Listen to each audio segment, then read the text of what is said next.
मुल्क जब आज़ाद हुआ उसके बाद के जो हालात थे उसमें एक गांव का तज़किरा आता है।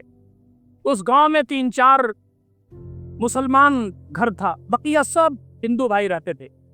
मुसलमान अपने घरों में नमाज पढ़ते थे। उन्होंने कहा कि हम कब तक अपने घरों में नमाज पढ़ेंगे, चलो अपने खेत की जो ज़मीन है उसमें छोटी सी मस्जिद बना लें। गांव के मुखिया ने कहा कि हम मस्जिद नहीं बनाने देंगे, जब तक मैं जिंदा हूं गांव में हिंदू गांव है ये, यहाँ मस्जिद नहीं बन सकती।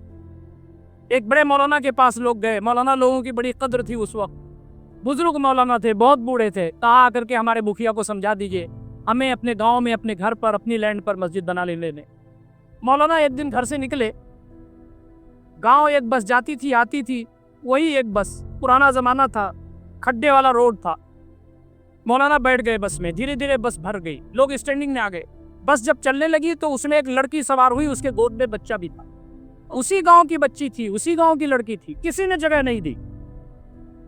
अब उसके बच्चे को नुकसान हो जाता, इधर उधर जब बस हो रही थी तो हो सकता उसका बच्चा गिर जाता, चोट लग जाती।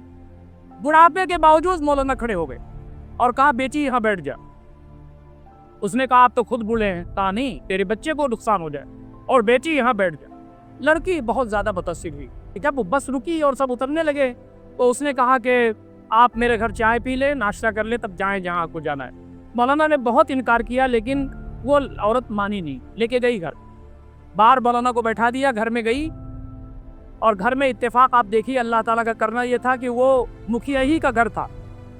अंदर जाकर के उसने अपने अब्बा को बताया, अब्बा मौजूद थे उसके, कि आपके जितने भी साथी थे तकरीबन उनमें से बहुत सारे मौजूद थे बस के अंदर, काका मामा चाचा ये सब मौजूद थे, आपके यहाँ चाय पीते हैं, आके पकौड़ियाँ खाते हैं। किसी ने मुझे सीट नहीं दी, सब ने मुझे देखा लेकिन सीट नहीं दी।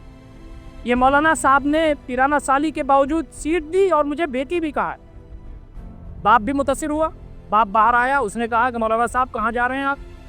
कहा कि मैं इस गांव के मुखिया से मिलने आया हूँ कि हमारे जो मुसलमान भाई हैं अपने ज़मीन पर मस्जिद बना लें, अपने अल्लाह ताला की इबादत कर लें, वो रोक रहे हैं, मैं उन्हें समझाने आया हूँ।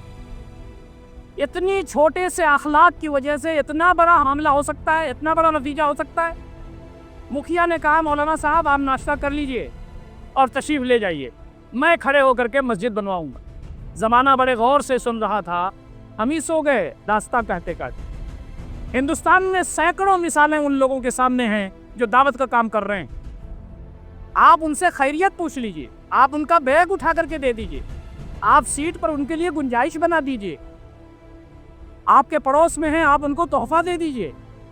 आप उनके यहाँ कैजुअल्टी हो गई है, किसी का इंतकाल हो गया, आप जाकर के वहाँ खड़े हो जाइए, पुरसा कर दीजिए। अभी देखिए हालात कैसे बदलते हैं।